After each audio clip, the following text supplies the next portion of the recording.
Hi all, പുതിയൊരു വീഡിയോയിലേക്ക് എല്ലാവർക്കും സ്വാഗതം. നമ്മളെ ഇന്നലത്തെ കഥേൻ്റെ ബാക്കി എന്താണെന്ന് അറിയണ്ടേ? അപ്പോൾ അതിനു മുമ്പ് എൻ്റെ ചാനൽ നിങ്ങൾ ഫസ്റ്റായിട്ട് കാണുകയാണെങ്കിൽ ഫസ്റ്റ് ചാനൽ സബ്സ്ക്രൈബ് ചെയ്ത് ലൈക്ക് ചെയ്ത് സപ്പോർട്ടായിട്ട് കാണാൻ. അപ്പോൾ കഥേൻ്റെ ബാക്കി എന്താണെന്ന് ഞാൻ പറയാം. ഇന്നത്തെ കഥയിൽ ഫസ്റ്റ് കാണിക്കുന്നത് സരയു, അതായത് പറഞ്ഞാൽ ജ്യൂസുമായിട്ട് ലിവിങ് റൂമിൽ വന്നിരുന്നിട്ട് ജ്യൂസ് കുടിക്കുന്നതാണ് ഫസ്റ്റ് കാണിക്കുന്നത്. പിന്നെ കാണിക്കുന്നത് സരയു ഷാരി വരുന്ന രംഗമാണ്. അതായത് പറഞ്ഞാൽ ഷാരി കരഞ്ഞ് കലങ്ങിയ കണ്ണുമായിട്ടാണ് വന്ന് കയറുന്നത്. സരയു പറയാണ്, അമ്മയെ കണ്ടപ്പോൾ എനിക്കൊരു ജ്യൂസ് അടിച്ച് തരാൻ പോലും ഇവിടെ ആരുമില്ല, പിന്നെ ഞാൻ തന്നെ എല്ലാം ചെയ്യായിരുന്നു. അമ്മ ഒന്നും പറയാതെ കണ്ടപ്പോൾ അവൾ ചോദിക്കുകയാണ്, അമ്മയ്ക്ക് എന്താണ് അമ്മേ സങ്കടം? അമ്മ കരഞ്ഞ ലക്ഷണമുണ്ടല്ലോ. കരഞ്ഞു മോളെ, ദൈവത്തിൻ്റെ മുമ്പിൽ പോയി നിന്ന് ഒരുപാട് കരഞ്ഞു. എന്തിന്? അവിടെ ചെന്ന് നിന്നപ്പോൾ സങ്കടം ഇറക്കി വെക്കാമെന്ന് തോന്നി. അവിടെ ചെന്ന് ഭാരം ഇറക്കി വെക്കാമെന്ന് വിചാരിച്ചതാ. അമ്മയുടെ മനസ്സിൽ എന്തെങ്കിലും ഉണ്ടെങ്കിൽ എന്നോട് പറയമ്മ. എന്താ അമ്മേ, നമുക്കിടയിൽ ഒരു രഹസ്യവും ഇല്ല. എല്ലാ കാലവും എല്ലാ രഹസ്യങ്ങളും തുറന്നു പറയാൻ പറ്റില്ലല്ലോ മോളെ. ചില രഹസ്യങ്ങൾ നമ്മൾ മനസ്സിൽ തന്നെ വെക്കണം. അമ്മ എന്തോ മനസ്സിൽ തന്നെ സൂക്ഷിക്കുന്നുണ്ട് എന്നുള്ള കാര്യം ഉറപ്പാ. എന്താ അമ്മേ, ആ ചന്ദ്രസേനനും ആൻറ്റിയും കൂടി നമ്മൾ വിചാരിക്കുന്നത് പോലെ തന്നെ അടുത്തോ? എൻ്റെ ആൻറ്റി എന്ന് പറയുന്നവർക്ക് ചന്ദ്രസേനനും മക്കളോടുള്ള സ്നേഹം 100% സത്യം തന്നെയാണോ? അയ്യോ അല്ല മോളെ, അല്ല. അവരൊക്കെ തമ്മിൽ ഒരു സ്നേഹവും ഇല്ല. അവരോടൊക്കെ നല്ല അസലായിട്ട് രൂപ നാടകം കളിക്കുക. അപ്പോൾ ചന്ദ്രസേനനെ രൂപാൻറ്റി കൊല്ലുമോ?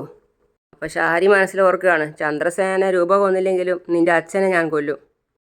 എന്താ അമ്മ ഒന്നും പറയാതെ?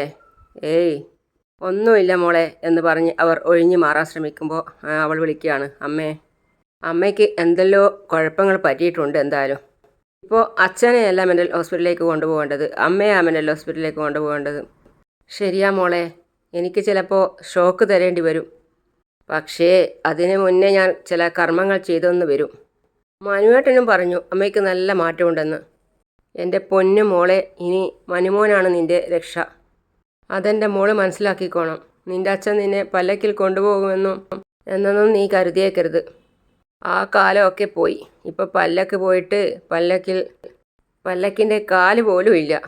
പിന്നെ കാണിക്കുന്നത് രാഹുലിനെയാണ്. രാഹുൽ അറിയോ ഫോൺ വിളിച്ചുകൊണ്ട് അവിടെ ബെഡിൽ ഇരിക്കുകയാണ്. അപ്പോൾ ഷാരി അവിടത്തേക്ക് വരികയാണ്. ഷാരി പറയാണ് അയാൾക്ക് ഞാൻ കാണിച്ചു കൊടുക്കാം എന്നും പറഞ്ഞിട്ടാണ് വരുന്നത്. അയാൾ തിരിഞ്ഞു നിന്ന് ഫോൺ ചെയ്യായിരുന്നു. അപ്പോൾ മെല്ലെ നടന്ന് ഷാരി അവിടത്തേക്ക് വന്ന് ഫ്ലവർ വൈസ് എടുത്ത് അയാളെ തലക്കൊറ്റടി കൊടുത്തു. ചാവടാ, നീ ചാവ് എന്ന് പറഞ്ഞിട്ട്. ഒച്ച കേട്ട് സരയു അവിടത്തേക്ക് ഓടി വന്ന് എന്താ അച്ഛന് തല പൊട്ടിയോ എന്ന് ചോദിച്ച് നോക്കുവാണ്. ഈ അമ്മയ്ക്ക് എന്താ പറ്റിയത്? അയ്യോ ഇതെങ്ങനെയാണ് സംഭവിച്ചേ? സരയു ചോദിക്കുകയാണ്. അപ്പോൾ ഷാരി ഉടൻ പറയാണ്, ഞാൻ അടിച്ചു പൊട്ടിച്ചതാ മോളെ തല.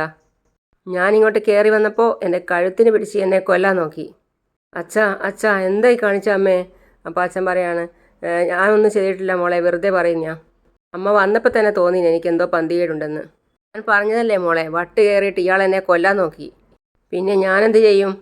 പിടിക്ക്, എത്രയും പെട്ടെന്ന് ഹോസ്പിറ്റലാക്കണം. ചോര വാർന്ന് എന്തെങ്കിലും സംഭവിക്കും. അപ്പോൾ ഷാരി മനസ്സിൽ കുറിക്കുകയാണ്, ചോര വാർന്ന് ഇയാൾ തീരട്ടെ. ഇത്രയും നാൾ കൂടെ കഴിഞ്ഞവളെ വഞ്ചിച്ചവൻ, അപശകുനം. പിടിക്കമ്മേ, പിടിച്ച് പൊക്ക്. ദേ ചോര പോയിക്കൊണ്ടിരിക്കുക, ബോധവും പോയി. ഇത്രയും കാലം ഇവൻ ബോധമില്ലാതെയല്ലേ നടന്നത്? എന്തിനാ അമ്മ ഇങ്ങനെയൊക്കെ ചെയ്തേ?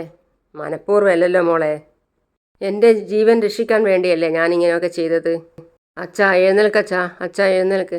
അമ്മ ഒന്ന് പിടിക്കമ്മേ, എനിക്ക് ഒറ്റയ്ക്ക് ചെയ്യാൻ പറ്റുന്നില്ല. ഹോസ്പിറ്റലിലെത്തി തലയിലൊക്കെ കെട്ടി അയാൾ കിടക്കുകയാണ്. അതിൻ്റെ അടുത്ത് തന്നെ ഷാരിയും സരിയും ഒക്കെ ഉണ്ട്. രാഹുൽ ചോദിക്കുകയാണ് ഷാരിയോട്, നീ എന്തിനാ എൻ്റെ തലക്കടിച്ചത്? നിങ്ങളെ കണ്ടപ്പോൾ തലക്കടിച്ച് കൊല്ലണമെന്ന് എനിക്ക് തോന്നി. ഇപ്പം എനിക്കല്ല, നിനക്കാ തലക്ക് കുഴപ്പം.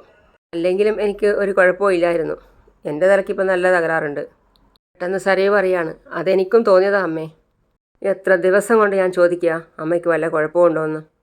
എന്തായാലും ഇത് ഹോസ്പിറ്റലേ, ഇവിടെ സൈക്കാട്രിസ്റ്റ് ഉണ്ട്. അപ്പോൾ അവരെ പോയിട്ടൊന്ന് അമ്മ കാണ്. എനിക്കിനി ആരെയും കാണണമെന്നൊന്നുമില്ല. എനിക്ക് കാണിച്ചാൽ തന്നെ എൻ്റെ അസുഖം മാറുമെന്നും അതുമില്ല.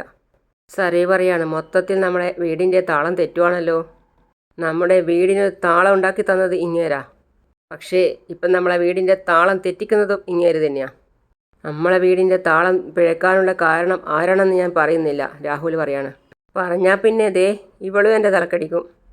അപ്പം തന്നെ സരയു പറയാണ്, മനുവേട്ടൻ്റെ പേരാണ് പറയുന്നതെങ്കിൽ അപ്പം അങ്ങനെ തന്നെ സംഭവിക്കും. കേട്ട് ഞാൻ മടുത്തു. പിന്നെ അച്ഛനായതുകൊണ്ടാണ് ഞാനൊന്നും ചെയ്യാത്തത്. പിന്നെ പറഞ്ഞിട്ട് കാര്യമില്ല. എത്ര പറഞ്ഞാലും നിങ്ങളൊക്കെ അവനെ സപ്പോർട്ട് ചെയ്തേ സംസാരിക്കുള്ളൂ. ഞാൻ വെറുതെ പറയുന്നത് മാത്രം മിച്ചം. അപ്പോൾ സരയു പറയാണ്, ഇനി എനിക്ക് തർക്കിക്കാൻ വയ്യ, അടങ്ങി ഇവിടെ കിടക്കാൻ നോക്ക് എന്ന് പറഞ്ഞ് സരയു അവിടെ നിന്ന് പോയി. സരയു പോയി കഴിഞ്ഞപ്പോൾ രാഹുലിൻ്റെ അടുത്ത് ഷാരി വരികയാണ്. എന്നിട്ട് പറയാണ്, അവൾ പറഞ്ഞത് തന്നെയാണ് എനിക്കും പറയാനുള്ളത്. അടങ്ങിക്കിടന്നോ, അല്ലെങ്കിൽ ഇനിയും ഞാൻ തലമണ്ട തല്ലി പൊളിക്കും. അതിനു മാത്രം എന്ത് തെറ്റാണ് ഞാൻ നിന്നോട് ചെയ്തത്?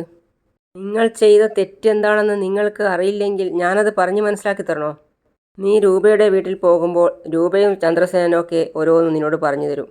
അതൊന്നും നീ വിശ്വസിക്കരുത്. എൻ്റെ കണ്ണുകൊണ്ട് കാണുന്നതേ ഞാൻ വിശ്വസിക്കൂ. അതുകൊണ്ട് മിണ്ടാതെ കിടന്നോളണം അവിടെ, അല്ലെങ്കിൽ മരുന്നിന് പകരം ഞാൻ വിഷം തരും. ഇനി നിങ്ങൾ ജീവിച്ചിരിക്കണമെന്ന് എനിക്ക് ഒരു ആഗ്രഹവും ഇല്ല. പിന്നെ കാണിക്കുന്നത് സരയുവിൻ്റെ അടുത്ത് പ്രകാശൻ്റെ വലിയമ്മ വന്നിട്ട് പറയാണ്, പ്രകാശനെ ഹോസ്പിറ്റലിൽ നിന്ന് വിട്ടുമോളെ, ചെറിയ വീട്ടിലാണ് ഞങ്ങൾ താമസിക്കുന്നത്. മാസം ഒരു 10,000 രൂപ വാടക കൊടുക്കണം. അതൊന്ന് വന്ന് പറയാമെന്ന് കരുതി. നാളെ മുതൽ ഞാനിവിടെ വന്ന് നിൽക്കട്ടെ? അപ്പോൾ സരയു, നിന്നോളാൻ പറഞ്ഞല്ലോ. പ്രകാശൻ ഇപ്പോൾ കുഴപ്പമൊന്നുമില്ലല്ലോ.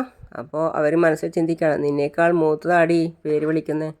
ഞാൻ ചോദിച്ചത് നിങ്ങൾ കേട്ടില്ലേ? അയ്യോ കേട്ട്.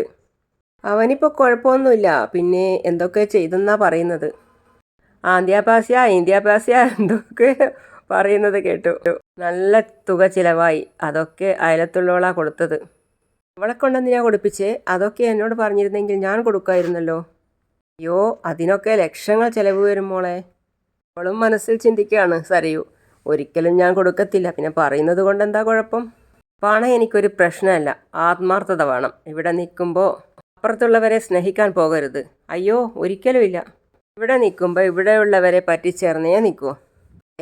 വക്കീല് പരീക്ഷയൊന്നും പഠിച്ചിട്ടില്ലാത്തവൾ കോടതിയിൽ കയറി വക്കീലന്മാരെയൊക്കെ തോൽപ്പിച്ചെന്നാ കേട്ടത്. എന്നിട്ട് എൻ്റെ കുഞ്ഞിനെ ജയിലിലോട്ട് പറഞ്ഞു വിട്ടവളാ അപ്പുറത്ത് താമസിക്കുന്നവൾ. അവളോട് ഞാൻ ക്ഷമിക്കുമോ മോളെ? എന്തായാലും ഞാൻ കൂടെ വരാം. എനിക്ക് ആ പ്രകാശനെ ഒന്ന് കാണണം. എന്നാ പോര്. അല്ല, നാളെ മുതൽ അടുക്കളയിൽ കയറാലോ. നിങ്ങൾക്ക് അത്യാവശ്യം പാചകമൊക്കെ അറിയാമെന്നാണ് എൻ്റെ വിശ്വാസം. എല്ലാം അറിയാം. എന്താ വേണ്ടതെന്ന് മോള് പറഞ്ഞാൽ മതി, അതൊക്കെ ഞാൻ റെഡിയാക്കി തരാം. അപ്പുറത്തുള്ളവൾ കിരണിൻ്റെ കമ്പനിയിൽ ഭക്ഷണം ഉണ്ടാക്കി കൊടുത്തല്ലേ ആദ്യം അവനെ മയക്കിയത്. അതൊക്കെ ഉണ്ടാക്കാൻ അവളെ പഠിപ്പിച്ചത് ഞാനാ. അവളുടെ കയ്യിൽ നിന്ന് എൻ്റെ കയ്യിൽ നിന്ന് അവളുടെ അമ്മ പഠിച്ച്, അമ്മയുടെ കയ്യിൽ നിന്ന് അവളും പഠിച്ച്. അതുകൊണ്ടാണ് അവൾക്ക് കൈപുണ്യം കൂടിപ്പോയത്. നന്ദിയില്ല. സമയമായപ്പോൾ അവൾ കൊഞ്ഞനം കുത്തി കാണിച്ചില്ലേ? അനുഭവിക്കും. എല്ലാവർക്കും നല്ല കാലവും മോശക്കാലവും വരും. അവൾക്ക് തിരിച്ചടി കിട്ടാനിരിക്കുന്നതേ ഉള്ളൂ. മോള് നോക്കിക്കോ. ഞാൻ റെഡിയായിട്ട് വരാം, ഇവിടെ ഇരിക്ക്. അമ്മ അവിടെ എത്തി. എന്നിട്ട് പറയാണ്, എടാ നിന്നെ ഒരാൾ കാണാൻ വന്നിട്ടുണ്ട്. അപ്പോഴാണ് അവൻ സരയുവിനെ കാണുന്നത്. ഇത് കുറച്ച് ഫ്രൂട്ട്സാ. അയ്യോ ഇതിൻ്റെ ഒന്നും ആവശ്യമില്ലായിരുന്നല്ലോ. അവൻ മെല്ലെ എണീറ്റിരുന്നു. ക്ഷീണമൊക്കെ കുറേശ്ശെ മാറി വരുന്നുണ്ട്. അമ്മ പറഞ്ഞു ഇപ്പോൾ സരയുവിൻ്റെ വീട്ടിലാണ് നിൽക്കുന്നതെന്ന്. നിൽക്കട്ടെ, സ്വന്തക്കാരെ തള്ളിക്കളഞ്ഞതല്ലേ, പിന്നെ ഈ പ്രായത്തിൽ ആരെങ്കിലും സഹായിക്കണമല്ലോ. ഏതായാലും നന്നായി.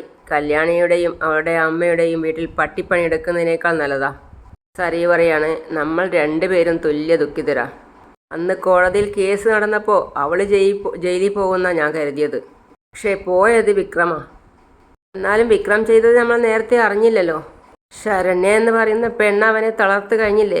വിക്രം ചെയ്തത് ആദ്യം നമ്മൾ അറിഞ്ഞില്ലല്ലോ. അവനെ മാത്രമല്ല, നമ്മൾ എല്ലാവരെയും അവൾ തകർത്തത്. അവൾ അവനെ കല്യാണം ഇല്ലായിരുന്നെങ്കിലും ജയിലിൽ പറഞ്ഞു വിട്ടേനെ. കല്യാണം കഴിച്ചതിന് ശേഷം അവനെ ജയിലിലേക്ക് പറഞ്ഞു വിട്ടത് എന്തിനാണെന്നറിയോ? അവനെ ഒരു പാഠം പഠിപ്പിക്കാനാ. അത് പഠിച്ചല്ലോടാ പ്രകാശ. ഇനിയിപ്പോൾ 14 ദിവസം കഴിഞ്ഞാൽ അവന് ഇറങ്ങാൻ പറ്റുമോ എന്ന് തന്നെ അറിയില്ല. ഇറങ്ങുവാണെങ്കിൽ അവൻ പ്രതികാരം ചെയ്യാനുള്ള മനസ്സുമായിട്ടായിരിക്കണം ഇറങ്ങേണ്ടത്. അവനെ ചൂട് പിടിപ്പിക്കണം, അച്ഛനും അമ്മയും കൂടെ. നമ്മളെയൊക്കെ തകർത്തത് ഒരുത്തിയാ. എല്ലാത്തിനും ചുക്കാൻ പിടിച്ചത് കല്യാണിയാ. അവളെ ആദ്യം നശിപ്പിക്കേണ്ടത്. മൊത്തത്തിൽ വീണു പോയില്ലേ മോളെ, ഇനിയിപ്പോൾ തകർക്കാൻ നടക്കേണ്ട കാര്യമുണ്ടോ? അതെല്ലാമേ സരയു പറഞ്ഞതിലും കാര്യമുണ്ട്. നമ്മളെയെല്ലാം കൊന്നു കൊലവിളിച്ച കുറേ പേരുണ്ട്. അവരെയെല്ലാം തെരഞ്ഞു പിടിച്ച് ശിക്ഷിച്ചേ പറ്റൂ. അങ്ങനെ ശിക്ഷിക്കാൻ പോയിട്ട് എന്തായി? നമ്മൾ ശിക്ഷിക്കപ്പെട്ടു. കൊച്ചിൻ്റെ അച്ഛൻ പോലും ഭ്രാന്താശുപത്രിയിൽ പോയി കിടന്നിട്ട് വന്നതേയുള്ളൂ. കല്യാണിയെ തകർക്കാൻ നമ്മളെ കൊണ്ട് പറ്റത്തില്ല പ്രകാശ. ദൈവങ്ങൾക്കേ കഴിയൂ. അതിനുവേണ്ടി ദൈവങ്ങളെ കൂട്ടുപിടിക്കുന്നതാ നല്ലത്. അവൾ അങ്ങനെയാ എല്ലാവരെയും തോൽപ്പിച്ചത്. അതുകൊണ്ട് ഇനി അമ്പലത്തിൽ പോയിട്ടൊന്നും ഒരു കാര്യവും താനും തൻ്റെ മോനും കൂടി ഏത് രീതിയിൽ അവർക്കെതിരെ നീങ്ങിയാലും കൂടെ ഞാനുണ്ട്. കല്യാണി എന്ന് പറയുന്നവൾ കരയണം, മനസ്സ് നൊന്ത് കരയണം, അവളുടെ തല താഴണം. അതിനുവേണ്ടി ഏതറ്റം വരെ പോകാനും ഞാൻ തയ്യാറാ. അതും പറഞ്ഞു സരയു അവിടെ നിന്ന് പോയി. എടാ പ്രകാശ, നിനക്കിപ്പോൾ തീരെ വയ്യ, നെഞ്ചൊക്കെ പണിമുടക്കി നിൽക്കുക. നീ അവൾ പറയുന്നതൊന്നും കേൾക്കല്ലേ? പിന്നെ ഞാൻ അവിടെ വീട്ടുവേലക്ക് പോകുന്നത് കൊണ്ട് ഒന്നും പറയാത്തതാ. അവൾ പറയുന്നതൊന്നുമല്ല അമ്മേ, എന്നെ വേദനിപ്പിച്ചു. എൻ്റെ ആരോഗ്യം അവളിനി ഉണ്ടാവില്ല. സരയു തിരിച്ചു വരുന്നതിൻ്റെ ഇടയിൽ വണ്ടിയിൽ വെച്ച് മനുവിനെ വിളിക്കുകയാണ്. എന്നിട്ട് മനു ഫോൺ എടുക്കുന്നില്ല. അപ്പോൾ പറയാണ്, അവൾ തന്നെ മനസ്സിൽ പറയാണ്, മനുവേട്ടൻ ഇത് എവിടെ പോയി കിടക്കുക, ഫോൺ എടുക്കുന്നില്ലല്ലോ. മനുവേട്ടൻ ഫോൺ എടുക്കുന്നില്ലല്ലോ. മനുവേട്ടൻ നിഷയുടെ വീട്ടിലാണുള്ളത്. അവിടെ വെച്ച് അച്ഛനും അമ്മയായിട്ട് സംസാരിക്കുകയാണ്. നമുക്കിനി വേഗം തന്നെ എൻഗേജ്മെൻറ്റ് നടത്താം. എനിക്കൊരു ബിസിനസ് ടൂറൊക്കെ ഉണ്ടെന്നേ. ഇന്ത്യയിൽ ഇൻവെസ്റ്റ്മെൻറ്റ് കുറവാ, എന്നാലും ഡൽഹി കേന്ദ്രമാക്കിയിട്ട് ഒരു പ്രൊജക്റ്റ് തുടങ്ങാമെന്ന് വിചാരിക്കുക. അപ്പോഴാണ് നിഷ താഴേക്ക് ഇറങ്ങി വന്നത്. അപ്പോൾ നിഷയെ തന്നെ നോക്കുകയാണ് മനു. ഇപ്പോൾ മൊത്തത്തിലൊരു ചാട്ടം നടക്കുന്നുണ്ട്. ലോകത്തിലെ 3ാമത്തെ ശക്തിയാവും എന്നൊക്കെയാണ് പറയുന്നത്. അപ്പം പിന്നെ ഇന്ത്യ അവഗണിക്കുമെന്ന് എനിക്ക് തോന്നുന്നില്ല. ഞാൻ പ്രതീക്ഷിച്ചതുപോലെ കാര്യങ്ങൾ വരികയാണെങ്കിൽ ബിസിനസ് ഇങ്ങനെ മാറ്റാമെന്നാണ് ഞാൻ കരുതുന്നത്. പിന്നെ എൻ്റെ പ്രൊഫഷൻ ഇയാൾ പഠിച്ചെടുത്താൽ ഇയാൾക്കും പോകാമല്ലോ. പിന്നെ അച്ഛനും അമ്മയ്ക്കും ബോറടിക്കണ്ട, നിങ്ങൾക്കും ഇതിലേക്ക് കടന്നു വരാം. അയ്യോ, ഞങ്ങൾക്കിതിനെപ്പറ്റി ഒന്നും അറിയത്തില്ല മോനെ. അച്ഛൻ പിന്നെ ഓരോ കണക്കും കാര്യങ്ങളൊക്കെ കൈകാര്യം ചെയ്തിട്ടുണ്ട്. ഇതൊക്കെ പഠിച്ചെടുക്കാൻ എളുപ്പമാണ് അമ്മേ. അതൊക്കെ നമുക്ക് ശരിയാക്കി എടുക്കാവുന്നതേ ഉള്ളൂ. ഏതായാലും നിഷ ഒരാളല്ലേ ഉള്ളൂ. നിഷയുടെ ചേച്ചിയുടെ കാര്യങ്ങളൊക്കെ നിങ്ങൾ പറഞ്ഞ് എന്ത് ചെയ്യാനാ? ഏത് കുടുംബത്തിലും ഇങ്ങനെ ഓരോരുത്തരുണ്ടാവും, കുടുംബത്തിൻ്റെ പേര് കളയാനായിട്ട്. ഞാൻ 10-24 വയസ്സ് കഴിഞ്ഞപ്പോഴേ ബിസിനസ് തുടങ്ങിയെന്ന് ഞാൻ പറഞ്ഞല്ലോ. അന്നൊക്കെ ഒരുപാട് പെൺകുട്ടികൾ എൻ്റെ പുറകെ നടന്നിട്ടുള്ളതാ. ഇപ്പം പിന്നെ ഓൺലൈനിലൊക്കെ സജീവമാണല്ലോ. അതിലൊന്നും ഞാൻ വീണിട്ടില്ല കേട്ടോ.